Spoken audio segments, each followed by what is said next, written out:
저희는 오늘부터 한 8주에서 10주 정도 우리 사사기를 가지고 하나님의 말씀을 함께 듣게 될 예정입니다. 오늘 이 말씀 사사기의 첫 구절은 요수아가 죽은 후에라는 표현으로 시작하고 있습니다. 우리가 잘 알고 있는 것처럼 애굽에서 종살이하던 이스라엘 백성이 모세를 통해서 애굽을 탈출했죠. 우리는 그것을 출애굽이라고 부릅니다. 그들의 목적지는 하나님께서 약속하신 가나안 땅이었어요. 그런데 모세는 가나안 땅에 들어가지 못했습니다. 그 앞에서 죽었고요. 요수아가 모세의 뒤를 이어서 이스라엘의 지도자가 되었습니다. 요수아와 이스라엘 백성들은 믿음으로 요단강을 건넜어요. 그리고 가나안 땅의 입구라고 할 수 있는 여리고성을 점령했습니다. 그리고 그때부터 가나안 땅을 정복하기 시작했습니다. 그런데 하나님께서 약속하신 가나안 땅을 다 정복한 건 아니었어요. 아직 정복해야 될 땅이 남아 있었고요. 그곳에 남아있던 가나안 민족들이 있었습니다. 즉 그 상황에서 지도자 요수아가 죽었습니다. 우리가 이제부터 읽어 나갈 사사기는 그 이후의 역사를 담고 있습니다. 사사기에서 사사라는 의미가 영어로 저지, 재판관이라는 의미를 가지고 있습니다. 성경에 기록된 범위 안에서는 요수아 이후에 총 12명의 사사가 있거든요. 그들은 평소에는 백성들의 분쟁을 조정하고 법적인 판단을 내리는 그런 역할을 했고요. 그리고 적군이 쳐들어올 때는 백성들을 구원하는 그들의 지도자 역할을 했습니다. 그런데 왕은 아니었어요. 하나님을 경외하고 하나님의 말씀에 신실하게 순종하는 왕이 없었기 때문에 사실 이 사사 시대는 시대 자체가 조금 체계가 없고 그리고 율법이 잘 들려지지 않는 혼돈의 시대였습니다. 요수아가 죽었다라는 말은 이제 그 혼돈의 시대가 시작했다는 것을 암시하고 있습니다. 1절을 제가 한번 더 다시 읽겠습니다. 요수아가 죽은 후에 이스라엘 자손이 여호와께 여쭈어 이르되 우리 가운데 누가 먼저 올라가서 가나안 족속과 싸우리이까. 여전히 정복해야 될 땅은 남아 있어요. 쫓아내야 될 가나안 민족들이 있는데 요수아가 지금 없잖아요. 지도자가 없어서 그들이 지금 하나님께 물어봅니다. 이것은 굉장히 좋은 거예요. 아직 요수아 시대에 선한 영향력이 남아 있습니다. 오늘 하나님께서 우리에게 주시는 그리고 우리가 기억해야 될 첫 번째 메시지가 바로 이것입니다. 하나님의 백성은 문제 앞에서 하나님께 물어보아야 한다라는 거예요. 우리 인생의 주인이 누구시죠? 여러분의 인생의 주인이 누구십니까? 하나님이시죠. 천지 만물의 주관자가 누구십니까? 하나님이세요. 그런데 그 하나님께서는 자신의 백성이 끊임없이 자신을 의지하며 문제 앞에서 자신에게 찾아와 물어보기를 원하십니다. 요수아가 살아있을 때 그때 이스라엘 백성들은 가나안 땅을 정복하는 과정 중에 있었거든요. 그때 기브온이라는 민족이 있었습니다. 그 사람들이 이스라엘을 속이고 찾아와서 그들과 조약을 맺으려고 했어요. 그런데 요수아와 이스라엘 백성들은 하나님께 물어봤어야 되는데 물어보지 않고 덜컥 조약을 맺었다가 나중에 후회하게 됩니다. 그 구절이 요수아 9장 14절 15절인데 우리 같이 힘차게 읽겠습니다. 시작. 무리가 그들의 양식을 취하고는 어떻게 할지를 여호와께 묻지 아니하고 요수아가 곧 그들과 화친하여 그들을 살리리라는 조약을 맺고 회중 족장들이 그들에게 맹세하였더라. 아멘. 민족과 민족 간의 조약을 맺는 굉장히 중요한 문제를 앞두고 있음에도 불구하고 하나님께 물어보지 않았어요. 그리고 그들은 나중에 후회했습니다. 우리가 잘 아는 나중에 그 이스라엘의 1대 왕이 사울 왕입니다. 그가 마지막에 하나님께 버림받은 이유도 동일해요. 하나님께 물어보지 않아서입니다. 역대상 10장 13절 14절도 우리 같이 읽겠습니다. 시작. 사울이 죽은 것은 여호와께 범죄하였기 때문이라. 그가 여호와의 말씀을 지키지 아니하고 또 신접한 자에게 가르치기를 청하고 여호와께 묻지 아니하였으므로 여호와께서 그를 죽이시고 그 나라를 이새의 아들 다윗에게 넘겨주셨더라. 여호와께 묻지 아니하였으므로. 이에 반해서 사울 왕의 들을 이은 다윗은 언제나 하나님께 물어보는 사람이었습니다. 시간 관계상 우리가 찾아보지는 않겠지만 적군이 쳐들어왔을 때 자신의 백성들 다 빼앗아가고요. 심지어 자신의 아내까지도 잡아갔는데 그 상황에서 하나님께 물어봅니다. 하나님, 내가 저들을 치러 가야 되겠습니까? 당연히 가야 되는 상황이죠. 아내가 뺏겼잖아요. 그런데도 하나님께 물어봅니다. 전쟁을 합니다. 전쟁을 하고 있는 그 상황인데도 중간중간에 계속 물어봅니다. 그리고 물어볼 때마다 하나님은 다윗에게 계속해서 지혜를 주십니다. 사랑하는 한마음교회 성도 여러분, 우리는 하나님께 물어보는 주님의 백성들 되기를 주님의 이름으로 축복합니다. 하나님께 물어본다는 것은 내 인생의 결정권을 주님께 돌려드린다는 거예요. 하나님 신뢰한다는 표시입니다. 물어볼 때 하나님께서 가라고 하시는 대로 가면 나에게 유익하다는 신뢰예요. 문제 앞에서 하나님께 물어볼 때 하나님은 그 태도를 보시는 거예요. 하나님께 물어보는 태도, 그 태도를 보시고 우리에게 지혜를 주시고 우리의 삶을 선하게 인도하실 줄로 믿습니다. 이 이스라엘 백성의 질문은 사실은 리더십에 대한 질문이었습니다. 하나님, 여호수아가 없는데 지금 이 가나안 땅에서 계속해서 전쟁을 해야 되는데 어떤 지파가 우리 민족을 이끌어야 됩니까? 이런 질문이에요. 하나님의 대답은 유다가 올라갈지니라 라고 대답하십니다. 당시의 사람들은 당연히 12지파가 있어요. 우리가 사사기를 계속해서 살펴볼 거기 때문에 우리 지파에 대해서 조금 익숙해지면 좋은데요. 에브라임 지파가 당연히 그들의 리더가 될 것이라고 생각을 했습니다. 왜냐하면 당시에 가장 강했어요. 영향력이 있었습니다. 그리고 바로 직전의 지도자였던 여호수아도 에브라임 지파 출신이었어요. 요셉의 상징성이 있잖아요. 애굽의 총리, 요셉의 지파, 에브라임 지파거든요. 그런데 물어볼 때 하나님께서는 유다 지파를 선택하십니다. 항상 물어봐야 되는 거예요. 일단 물어보면 항상 나와 생각이 좀 다르지만 더 좋은 하나님의 뜻을 항상 알게 하세요. 유다 지파를 세운 것은 사실은 예전에 그들의 조상이었던 야곱이 12아들을 축복하면서 예언할 때 했던 그 예언의 성취예요. 창세기 49장 10절도 우리가 같이 읽겠습니다. 시작. 휴가 유다를 떠나지 아니하며 통치자의 지팡이가 그 발 사이에서 떠나지 아니하기를 실로가 오시기까지 이르리니 그에게 모든 백성이 복종하리로다. 아멘.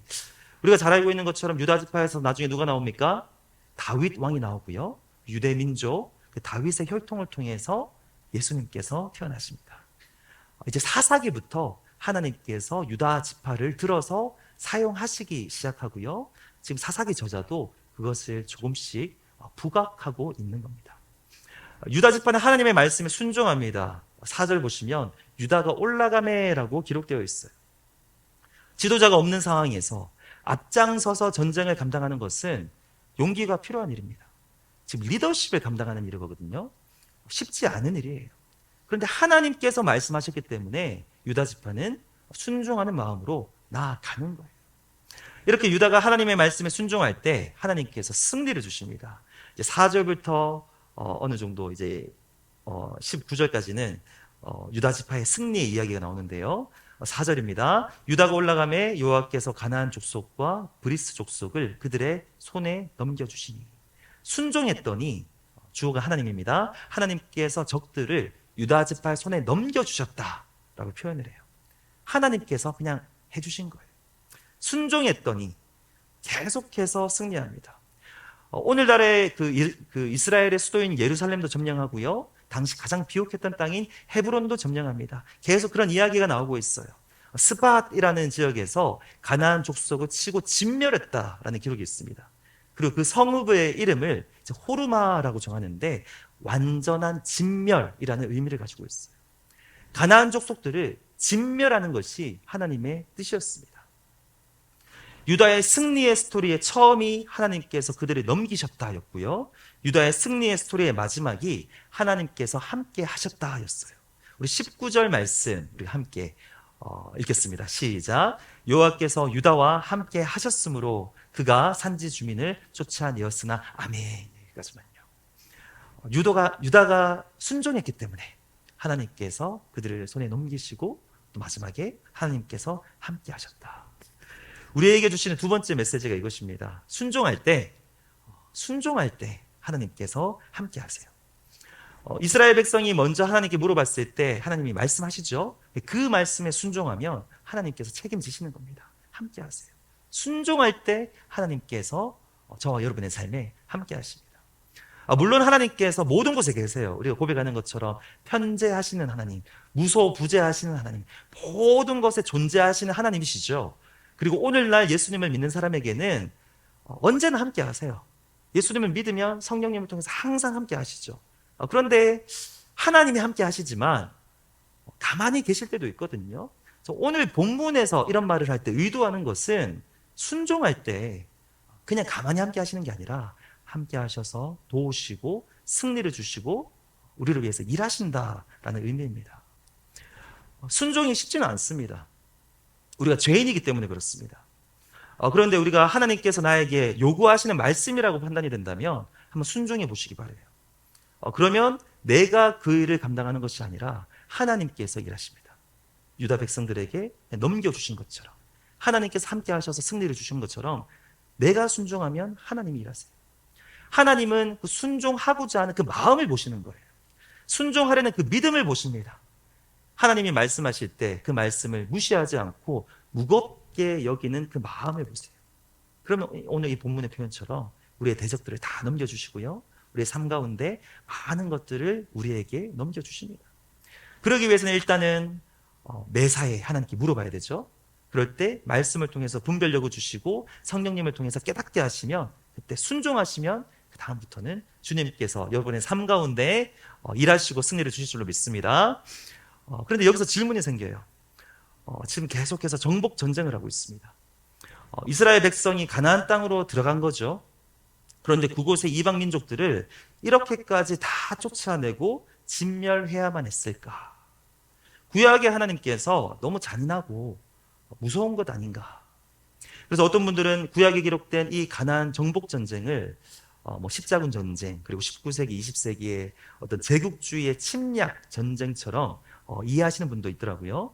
강한 민족이 약한 민족의 땅을 빼앗고 끊임없이 괴롭히는 이야기로 생각을 하시는 분도 계세요. 그런데 사실이 아닙니다. 이 이야기는요, 강한 민족과 약한 민족의 대결이 아니에요. 일단 우리는 이것부터 생각을 해야 됩니다. 이 가나안 민족들의 악이 이미 가득 찼다라는 것을 생각을 해야 됩니다. 가나안 땅에 있는 민족들은 약한 민족이 아니고요, 악한 민족이에요. 성경에 이것을 다 기록하고 있습니다. 레위기 18장 24절부터 우리 25절까지 우리 한 목소리로 읽도록 하겠습니다. 시작.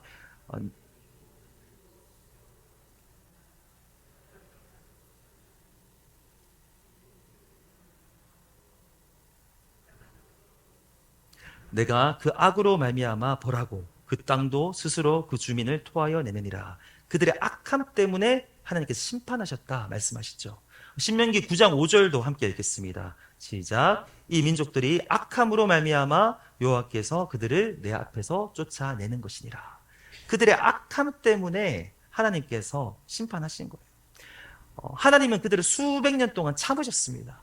회개하기를 기다렸습니다. 근데 그들의 악이 찼기 때문에 공의롭게 심판하신 거예요. 그들의 우상 숭배는 말할 것도 없고요. 다양한 우상들을 섬겼어요. 그런데 그들에게는 더 나아가서 가증한 풍속과 악한 문화가 있었습니다. 성적으로 문란했을 뿐만 아니라 동성애와 근친상간을 즐겼고 심지어 짐승과도 성적인 관계를 가졌다고 이야기하고 있어요. 레위기에 다 언급되는 내용이에요. 성경에서 말하고 있는 내용입니다. 심지어 더 나아가서 살아있는 자녀를 불로 태우기까지 했던 악한 풍습이 그들에게 있었어요. 소돔과 고모라 그 이상이에요. 하나님께서 진멸하실만 했다라는 겁니다. 그들은 하나님의 창조 질서를 심각하게 파괴하고 있었기 때문에 하나님께서 이스라엘 백성들을 그냥 사용하셔서 공의롭게 심판하신 거예요. 우리가 그 이스라엘 백성들의 그 스토리를 보면 하나님께서 모든 이방 민족들에게 이렇게 하신 게 아니거든요. 40년의 광야 인생 가운데 많은 민족들을 만났죠. 모든 민족들을 이렇게 대하지 않았습니다. 화친하기도 했고요. 선대하기도 했고 그냥 지나가기도 했고 때론 저 민족은 예전에 했던 선한 일이 있으니 잘해줘라 이런 말씀도 하세요. 그런데 가나안 민족들은 너무 악했기 때문에 심판을 하신 겁니다.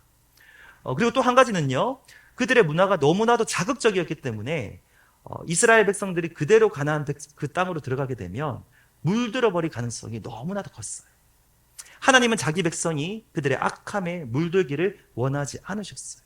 그래서 온전히 쫓아내라고 말씀을 하신 거예요. 그런데 19절부터 새로운 흐름이 감지됩니다. 우리 19절을 같이 읽겠습니다. 노란색 글씨만 읽겠습니다. 시작. 골짜기의 주민들은 철병거가 있으므로 그들을 쫓아내지 못하였으며. 지금까지는 믿음으로 잘 싸우고 잘 쫓아내고 있었거든요. 이게 길어지고 있죠. 하나님께서 온전히 쫓아내라고 하셨죠. 그런데 골짜기에 있는 어떤 민족들에게는 철병거가 있어서 그들을 쫓아내지 못했다는 거예요. 정말로 철병거가 문제였을까? 하나님은 분명히 이미 그들을 넘기셨다고 말씀하셨고 함께 하신다고 하셨고, 여호수아 말씀에 보면 미리 다 말씀하셨거든요. 철병거를 만나도 두려워하지 마라.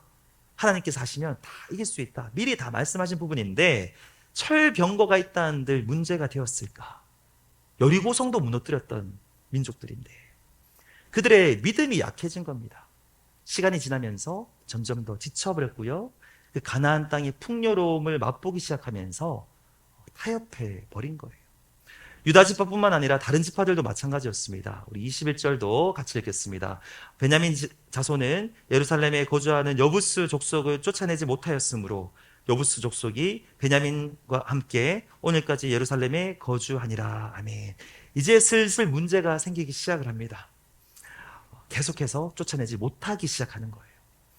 우리가 알고 있는 것처럼 이 이스라엘 백성은요, 나중에 두 나라로 갈라집니다. 남유다 왕국 그리고 북쪽 이스라엘, 북이스라엘로 갈라져요.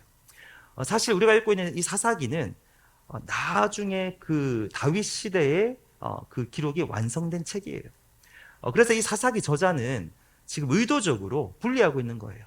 우리가 지금까지 19절까지 21절까지 읽었지만요, 먼저 남유다 왕국에 속했던 유다 지파, 그리고 베냐민 지파, 그리고 일부 시므온 지파 이야기를 먼저 기록하고 있고요. 상대적으로 괜찮게 이야기를 했어요. 그리고 그 다음에 지금부터 우리가 다룰 부분인데, 그 다음에 북이스라엘 왕국에 속했던 나머지 10개의 지파의 이야기를 의도적으로 분리해서 설명하고 있습니다. 다윗 왕국을 대표하는 그 유다 지파의 이야기는 하나님의 계획이 있기 때문에 조금 더 부각하고 있어요. 근데 이제 북이스라엘의 이야기를 살펴볼 텐데요.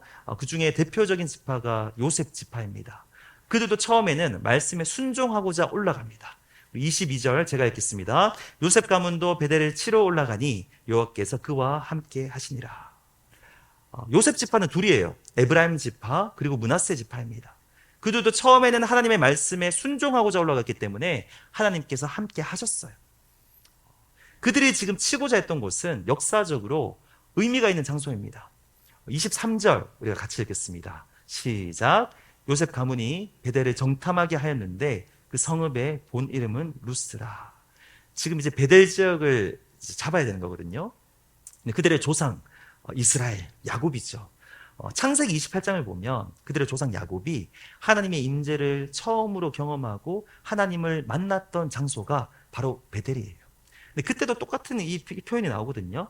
원래 그 이름은 루스였는데 야곱이 그 하나님과 하나님을 만났던 그 체험을 기념하기 위해서 하나님의 집이라는 의미를 가진 베델이라는 이름으로 그 장소의 이름을 바꿉니다. 거룩한 이름으로 바꾼 거예요.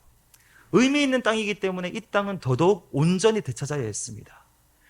그런데 이 요셉 지파 사람들은 하나님을 의지하지 않고 인간적인 방법을 동원합니다. 24절 같이 읽겠습니다. 정탐꾼들이 그 성읍에서 한 사람이 나오는 것을 보고 그에게 이르되 청하노니 이 성읍의 입구를 우리에게 보이라. 그리하면 우리가 내게 선대하리라 하매. 지금 그곳에 살고 있던 사람들을 의지합니다. 조건을 걸어요. 다 진멸하라 그랬거든요. 조건을 걸고 그들을 선대하겠다고 약속합니다.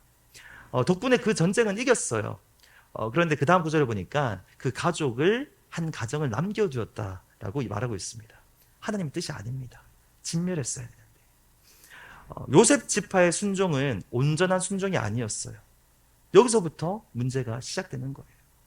26절 그 사람이 헷사람들의 땅에 가서 성읍을 건축하고 그것의 이름들을 루스라 하였으니 오늘까지 그곳의 이름이 되니라. 그 사람이 시간이 지나서 거기에 성을 따로 건축을 했습니다. 루스라는 옛날 이름을 계속해서 사용합니다. 한동안 그 이름으로 사용되었다는 거예요. 루스가 아니라 베델이어야 했습니다. 지금 요셉 지파의 작은 타협 때문에 하나의 지역 전체가 다시 세상으로 돌아가 버린 거예요. 그냥 한 가정 살려두었을 뿐인데 시간이 지나서 그 악한 영향력이 커져버린 거예요. 27절부터 36절까지는 그 나머지 지파들의 이야기가 간략하게 나오는데요. 그들의 믿음이 점점 더 약해지고 그들의 상황은 점점 더 악화된 것을 볼 수 있습니다. 27절을 보면요, 이제 므낫세 지파인데 이제는 더 심각해졌어요. 아예 쫓아내지도 못합니다. 심지어 그곳에 있던 가나안 민족이 아예 결심을 해버리고 그곳에 거주하기로 한 거예요. 나는 나가지 않으리라. 이어지는 구절에서 에브라임, 스불론 이런 지파도 동일한 상황에 처합니다. 점점 상황이 심각해지는데요. 31절과 32절에 있는 아셀 지파 이야기는 더 심각해요. 쫓아내지도 못했는데 32절 구절을 보면 아셀 족속이 그 땅의 주민 가나안 족속 가운데 거주하였으니, 이전까지의 표현은요, 그들이 이겼어요. 이스라엘 백성이. 근데 다 쫓아내지 못해서 그들이 에브라임 지파 가운데 거주하고 므낫세 지파 가운데 거주했지만, 지금 아셀 족속의 이야기가 나오니까 쫓아내지도 못했을 뿐더러 그들 사이에 아셀 족속이 반대로 끼어서 살아야 되는 그러한 처지가 된 거예요. 주객이 바뀐 겁니다. 33절에 납달리도 동일한 상황이고요. 마지막에 단 지파의 상황은 최악입니다. 34절을 같이 읽겠습니다. 시작. 아모리 족속이 단 자손을 산지로 몰아놓고 골짜기에 내려오기를 용납하지 아니하였으며, 쫓아내지도 못했고요. 지금 산지로 몰려서 골짜기에는 내려오지도 못하는 상황이 된 거예요. 이 아모리 족속의 허락 없이는 다니지도 못하는 상황이 되어버린 겁니다. 이스라엘 백성은 하나님께서 주신 임무를 완수하지 못했습니다. 함께 하시겠다라고 약속했는데 그들이 믿음이 약해졌던 거예요. 오늘 본문은 의도적으로 점층법을 사용하고 있습니다. 그들은 시간이 지나면서 점점 더 타협하기 시작했고요. 하나님의 말씀을 잊어버리기 시작했고요. 믿음은 점점 더 약해졌고요. 결국에 상황은 더 악해졌고 가나안 민족들을 온전히 쫓아내지 못했습니다. 그 상황에 하나님의 사자가 이스라엘 백성들을 찾아옵니다. 2장 1절입니다. 여호와의 사자가 길갈에서부터 복임으로 올라와 말하되. 하나님의 사자면 하늘에서 왔겠죠, 사실은. 그런데 길갈에서부터 왔다라고 표현하고 있어요. 들렸다 오셨을 수도 있고. 길갈이라는 이름을 가진 그 의미가 중요한데요. 이스라엘 백성이 처음에 가나안 땅에 들어갔을 때 요단 강가를 건넜죠. 그때 하나님께서 행하신 일을 기념하기 위해서 12개의 돌을 세웠던 장소예요. 뿐만 아니라 하나님과의 언약을 다시 한 번 더 기억하기 위해서 집단적으로 할례를 행했던 아주 의미 있는 장소입니다. 여호와의 사자가 나타났어요. 길갈에서 왔다라는 이야기를 듣고 이스라엘 백성들은 화들짝 놀랐을 겁니다. 다 생각났을 거예요. 하나님께서 함께 하시겠다 약속하셨었는데, 하나님이 행하시는 그 능력이 있었었는데, 하나님과 맺었던 그 언약이 있었었는데 그러지 못한 것을 깨달았을 겁니다. 그 사자를 통해서 하나님께서 책망하십니다. 2절입니다. 너희는 이 땅의 주민과 언약을 맺지 말며 그들의 제단들을 헐라하였거늘 너희가 내 목소리를 듣지 아니하였으니 어찌하여 그리하였는가. 하나님께서 이미 수차례 강조하셨었거든요. 그들은 악하고 음란한 세대이니 그들과 언약을 맺지 마라. 그 제단들은 우상을 숭배하던 제단이니 다 헐어버려라 라고 주님께서 말씀하셨습니다. 그런데 이스라엘 백성들은 그 사람들과 조약을 맺었잖아요. 화친했습니다. 더불어 사는 것을 용납했습니다. 우상을 위한 그 제물들을, 제단들을 헐어버렸어야 되는데 그냥 남겨둔 거예요. 하나님께서 그 사자를 통해서 이어서 말씀하십니다. 3절이에요. 그러므로 내가 또 말하기를 내가 그들을 너희 앞에서 쫓아내지 아니하리니 이제는 내가 도와주지 않겠다라고 말씀하신 거예요. 그들이 앞으로 너희 옆구리에 가시가 될 것이며 그들의 신들이 너희에게 올무가 되리라 하였노라. 남아있는 그들은 앞으로 계속 너희의 옆구리에 가시가 되고 너희 자손들의 올무가 될 것이다 말씀하세요. 오늘 이 시간 우리에게 주시는 세 번째 메시지가 바로 이것입니다. 우리 하나님께서는요, 온전한 순종을 원하십니다. 지금 이스라엘 백성들이 순종을 안 한 것은 아니에요. 전쟁하라 그래서 했잖아요. 쫓아내려고 했습니다. 처음에는 순종하려는 마음으로 시작을 했습니다. 그런데 시간이 지나면서 마음이 약해졌고 온전히 순종하지 않았던 거예요. 가나안 민족들을 적당히 쫓아냈고요. 우상숭배의 제단들을 헐어버렸어야 되는데 그냥 남겨둔 겁니다. 그들의 순종은 온전한 순종이 아니라 부분적인 순종이었어요. 하나님의 입장에서 볼 때 부분적인 순종은 결국에는 불순종이에요. 사랑하는 한마음교회 성도 여러분, 우리 하나님께서는 자신의 백성이 온전히 순종하기를 원하십니다. 나름대로 순종하지 않는 사람은 없어요. 우리 나름대로 다 순종하죠. 그런데 온전히 순종하는가의 문제는 또 달라요. 오늘 본문이 우리에게 가르쳐 주는 것은요, 하나님께서 말씀하셨는데 순종하지 않고 남겨두면 남겨두는 만큼, 비례의 원칙이에요. 남겨두는 만큼 우리에게 올무로 작용한다는 것입니다. 이스라엘 백성들이 다 내쫓지 않고 남겨두었던 가나안 백성들이 나중에 두고두고 그들을 괴롭힙니다. 그들이 헐어버리지 않고 남겨두었던 제단으로 인해서 나중에 그 이스라엘 백성들이 직접 거기에서 우상들을 더 적극적으로 섬기게 되었다는 것을 성경이 말하고 있습니다. 남겨두면 올무가 되는 거예요. 여름철이 되면 이제 여행을 많이 가죠. 만약에 집을 오랫동안 비워뒀다가 이제 돌아왔는데 파리가 집안에서 알을 까서 파리가 셀 수 없이 날아다니는 상황 있다고 가정해 봅시다. 끔찍하죠. 그런 경험들 한두 번씩 있으실 거예요. 그 상황에서 이제 파리를 잡아야 되죠. 가족들을 다 동원해서 열심히 잡습니다. 여름에 땀을 흘리면서 잡았어요. 이제 거의 다 잡았습니다. 이제 10% 정도 남았습니다. 그런데 너무 힘들다고 그 10% 남겨놓으시겠어요? 남겨놓으면 어떻게 됩니까? 그 사이에 다시 알을 까고 끔찍한 상황으로 돌아가는 거예요. 불이 나서 지금 불을 끄는데 힘들다고 작은 불씨를 남겨놓으시겠어요? 그 남겨놓은 작은 불씨 때문에 큰 불이 나고 작은 누룩이 퍼져서 전체가 다 망해버리는 겁니다. 남겨두면 두고두고 우리의 올무가 됩니다. 이제 오늘 이 말씀 앞에 우리의 삶을 돌아보면 좋겠습니다. 인생의 문제 앞에서 크고 작은 결정을 할 때 내가 하나님께 물어보고 있는가? 우리가 하나님께 물어보려고 한다면 우리는 섣불리 결정하지 않아요. 내 마음대로 밀어붙이지 않습니다. 사람 찾아가지 않고요. 사람은 참고만 할 뿐이죠. 세상의 가치를 따라서 판단하거나 결정하지 않습니다. 내가 정말로 진심으로 하나님께 물어보려고 한다면 내 마음을 내려놓고 말씀 앞에 나아가게 되어 있어요. 말씀이 뭐라고 말하는지 그 메시지에 귀를 기울이며 읽고 묵상을 해요. 그리고 기도하겠죠. 하나님의 뜻을 구할 것입니다. 그러면 우리 하나님께서는 문제 앞에서 하나님을 찾아와서 물어보는 그런 우리의 태도를 보시는 거예요. 그 태도를 보시고 말씀을 통해 깨닫게 하시고 성령을 통해 우리를 인도하십니다. 우리 하나님께서 말씀하실 때 순종하십니까? 어떤 분은 이렇게 말씀하실 수 있어요. 하나님께서 나에게는 말씀하지 않으세요. 그러니 순종할 것도 없습니다. 그런 분들이 있다면 제가 이런 말씀을 드리고 싶습니다. 순종을 안 하니 말씀을 안 하십니다. 하나님은 순종하고자 하는 사람에게 더 많이 말씀하세요.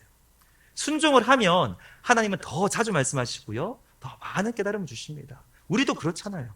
순종하는 자녀들에게 더 많이 이야기하고 더 소통하게 되어 있거든요. 하나님도 똑같습니다. 그리고 이미 성경에 기록되어 있는 변하지 않는 하나님의 말씀이 있어요. 그 말씀을 매일 읽으시고 깨닫게 하시는 바가 있을 때 그 말씀에 그날 순종하시기를 바라요. 그러면 하나님께서 그 순종하려는 마음을 보시고 우리에게 능력이 없지만 순종할 수 있는 능력을 주십니다. 오늘 이 말씀처럼 함께 하시고 도우시고 승리를 주십니다. 순종할 때 온전히 순종하십니까? 저는 이게 참 어렵습니다. 부분적으로 어느 정도 순종하는 것은 자신 있거든요. 순종은 자신 있어요. 온전히 순종하는 게, 끝까지 순종하는 게 너무 어려워요. 이런 마음이 다 들죠. 적당히 하자. 하다 보면 힘드니까 이 정도만 하자. 아니, 목사님들도 저렇게 안 사는데 다른 사람도 다 저 정도인데 이 정도 하자. 주변을 보면서 그냥 만족해버리는 성향이 있습니다. 온전한 순종을 통해서 하나님을 기쁘시게 하려는 그 열망이 우리에게 있어야 돼요. 온전한 순종을 통해서 하나님께서 기뻐하시는 게 나의 삶의 가치가 되어야 돼요. 그리고 순종하지 않고 남겨두는 만큼 우리에게 올무가 된다는 사실을 꼭 기억해야 됩니다. 우리가 올무를 쉽게 생각하면 안 됩니다. 그 남겨두었던 올무가 두고두고 나를 넘어지게 해요. 감동이 왔을 때 끊어버리지 않으면 두고두고 하나님과의 관계를 가로막습니다. 결단할 때는 결단해야 돼요. 내가 신앙적으로 성장해야 되고 저와 여러분이 다 하나님께 쓰임받아야 되는데 그 올무가 계속해서 방해하는 거예요. 이번 한 주간에는 특별히 매일매일 이 질문들을 자신에게 던져보시면 좋겠어요. 나는 하나님께 물어보고 있는가? 하나님의 말씀에 순종하고 있는가? 그리고 온전히 순종하는가? 이스라엘 백성들은 불행하게도 온전한 순종이 실패했습니다. 사사기를 통해서 우리는 그들이 실패하는 이야기를 계속해서 읽게 될 거예요. 남의 이야기가 아닙니다. 저와 여러분의 이야기예요. 우리는 지금까지 실패해왔고요. 온전한 순종이라는 측면에서 볼 때, 그리고 앞으로도 계속해서 실패할 거예요. 우리의 힘으로 온전한 순종은 어렵습니다. 그래도 이스라엘 백성에게 희망이 있었던 것은 하나님께서 책망하실 때 그들이 회개합니다. 우리 마지막 두 구절을 우리 함께 힘차게 읽겠습니다. 시작. 여호와의 사자가 이스라엘 모든 자손에게 이 말씀을 이르매 백성이 소리를 높여 운지라. 그러므로 그것을 이름하여 복임이라 하고 그들이 거기서 여호와께 제사를 드렸더라. 하나님의 책망 앞에 그들은 절망합니다. 비통함을 느껴요. 다른 사람들 눈치 보지 않고 소리를 높여서 울었습니다. 얼마나 울었는지 그날부터 장소의 이름이 바뀌어요.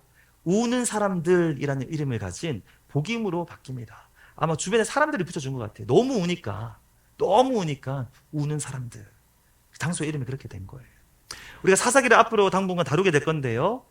이스라엘 백성들 계속해서 실패하는데 그때마다 회개하며 하나님을 찾습니다. 그러면 하나님께서 그때마다 사사들을 보내주셔서 긍휼을 베풀어 주시고 그들을 대적에게서 구원해 주십니다. 사랑하는 여러분, 우리도 마찬가지예요. 우리가 우리의 힘으로 온전한 순종을 할 수 없습니다. 그래서 우리도 끊임없이 회개하고 하나님의 긍휼을 구할 수밖에 없어요. 우리의 유일한 희망은 우리도 울면서 회개하는 겁니다. 저는 저와 여러분의 삶의 신앙생활에 눈물이 메마르지 않기를 원해요. 어차피 우리는 온전한 순종이 쉽지 않거든요. 비결은 회개인데 눈물이 메마르면 안 되는 거예요.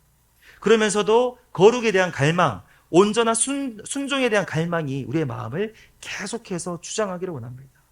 그러면 우리 하나님께서 우리의 영원한 사사가 되시는 예수님을 통해서 우리를 변화시킵니다. 그리고 우리가 예수님을 바라볼 때마다 그 예수 그리스도께서 우리 안에 계시는 성령님을 통해서 우리의 마음을 끊임없이 만지세요. 날마다 나의 마음을 새롭게 하십니다.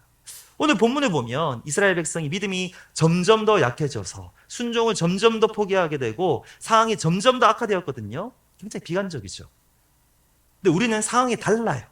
우리에게는 영원한 사사, 진정한 사사가 되시는 예수님이 있어요. 그들과 다르다는 거예요. 우리가 예수님을 바라볼 때 성령님께서 그들은 점점 더 믿음이 약해졌지만 우리는요, 성령께서 점점 더 날이 갈수록 우리의 믿음을 강하게 하실 것입니다. 그래서 지금 느껴지지 않지만 조금씩 느리더라도 조금씩 더 순종하게 되고 결국에 하나님께서 친히 저와 여러분을 온전하게 하실 줄로 믿습니다. 이 마지막으로 이 베드로전서 5장 10절 11절 이 성경 구절을 힘차게 읽고 마치겠습니다. 함께 읽겠습니다. 모든 은혜의 하나님 곧 그리스도 안에서 너희를 부르사 자기의 영원한 영광에 들어가게 하시니가 잠깐 고난을 당한 너희를 친히 온전하게 하시며 굳건하게 하시며 강하게 하시며 털을 견고하게 하시리라. 권능이 세세 무궁하도록 그대에게 있을지어다. 아멘. 기도하겠습니다. 하나님 아버지 감사합니다. 오늘 이 말씀을 통해서 온전한 순종을 원하시는 하나님의 뜻을 우리가 봅니다. 이스라엘 백성들은 점점 더 믿음이 약하여졌고 순종을 포기하였고 세상과 타협하였고 하나님의 언약을 저버렸지만 우리는 우리의 영원한 사사가 되시는 예수님을 끊임없이 바라보게 하여서 우리의 믿음이 날이 갈수록 강하여지고 하나님께서 친히 우리를 온전케 하실 그날을 보기를 소망합니다. 주님께서 그렇게 우리 삶을 선하게 인도하여 주시고 언제나 주님께 물어보며 주님께서 말씀하실 때 순종하되 온전히 순종할 수 있는 우리 모두가 되게 하여 주시옵소서. 감사합니다. 예수님의 이름으로 기도합니다. 아멘. 이 시간 우리가 주어진 말씀을 생각하면서 함께 찬양하겠습니다. 주님 말씀하시면 내가 순종하겠습니다. 순종할 때 끝까지 순종하겠습니다. 온전히 순종하기를 원합니다. 지금 은혜 내려주시옵소서. 이런 마음 가지고 함께 찬양하며 나가겠습니다. 주님 말씀하시면 내가 나가리라. 주님 뜻이 아니면 내가 멈춰서리라. 나의 가고 서는 것 주님 뜻에 있으니 오 주님 나를 이끄소서. 우리 한 번 더 고백하겠습니다. 주님 말씀하시면 내가 나가리라.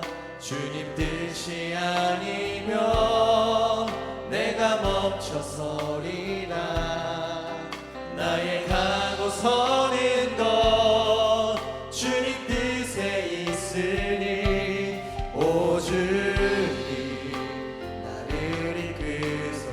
주님 앞에 고백하겠습니다. 뜻하신 그곳에 나 있기 원합니다. 이끄시는 대로 순종하며 살리니 연약한 내 영혼 통하여 일하소서.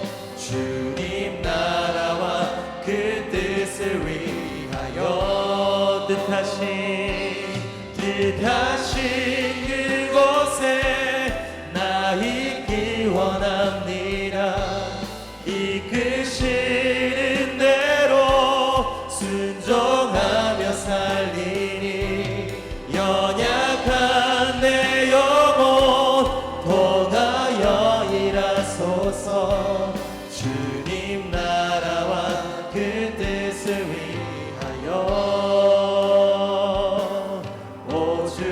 우리 시간 하나님의 음성에 순종하리라 결단하는 마음으로 우리 한 번 더 고백합니다. 주님 말씀하시고 주님 말씀하시면 내가 나가리라. 주님 뜻이 아니면 언제나 음성을 신뢰하며 나아가는 우리가 되기를 소망합니다. 나의 가고 서는 건 주님 뜻에 있으니 오 주님 나를 우리 시작 결단하며 고백합니다. 뜻하신 그곳에 나 있기 원합니다.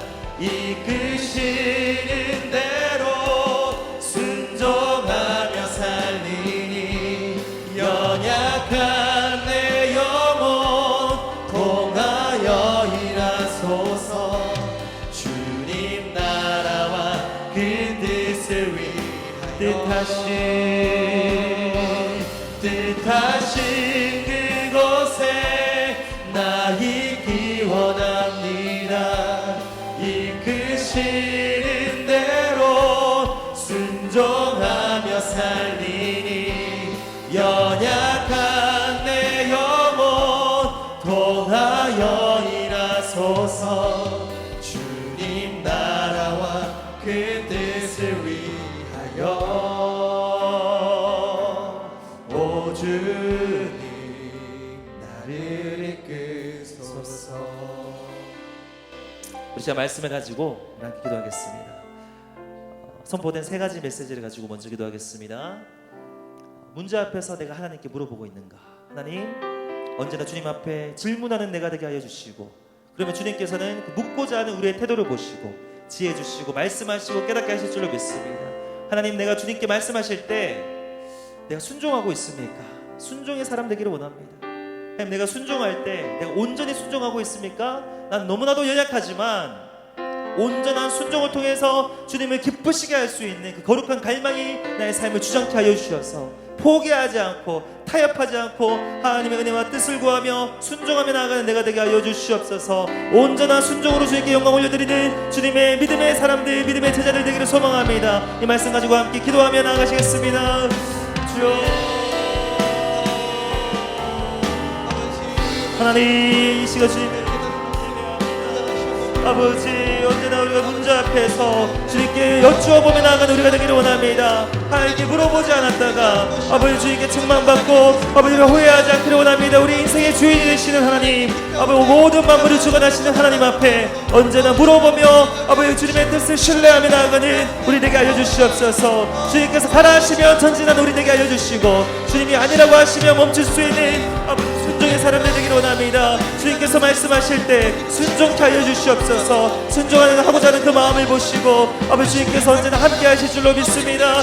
순종할 수 있는 능력을 더하여 주실 줄로 믿습니다. 우리의 삶 가운데 도와주시고 승리를 주실 줄로 믿습니다. 아버지, 우리가 순종하니 온전히 순종하기를 원합니다. 아버지, 우리는 너무나 연약하지만 하나님만 바라보며 우리의 영원한 사사가 되시는 예수 그리스도 바라보며 나아갈 때 주님께서 우리의 믿음을 강하게 하시고 우리를 온전케 하실 것을 믿고 아버지 우리가 나아가게 하여 주시옵소서. 이러한 은혜를 다 함께 더하여 주시옵소서.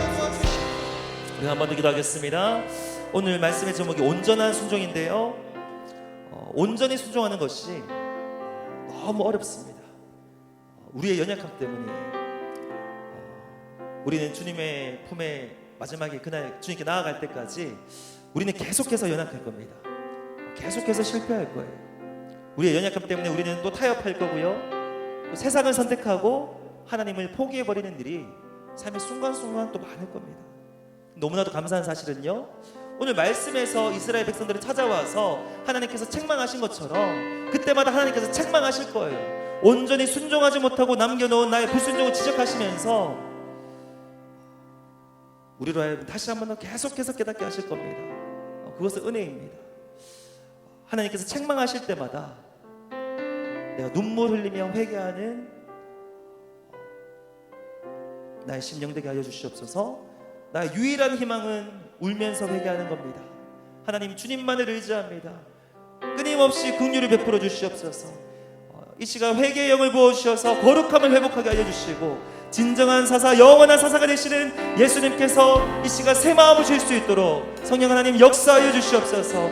하나님께서 친히 우리를 만져주실 줄로 믿습니다. 그것이 차이점입니다. 그들은 연약했지만, 우리도 연약하지만 하나님께서 우리 인생 가운데 우리 인생을 다듬어 가실 거예요. 조금씩 믿음을 자라게 하시고 우리를 온전케 하실 그 하나님의 은혜를 갈망하는 마음으로 하나님, 이 시간 은혜 내려 주시옵소서. 내 삶 가운데 책임져 주시옵소서. 우리 한 번 더 기도하시겠습니다. 하나님 아버지 감사합니다. 주님, 우리의 연약함 때문에 아버지 우리의 힘으로 온전히 순종할 수 없습니다.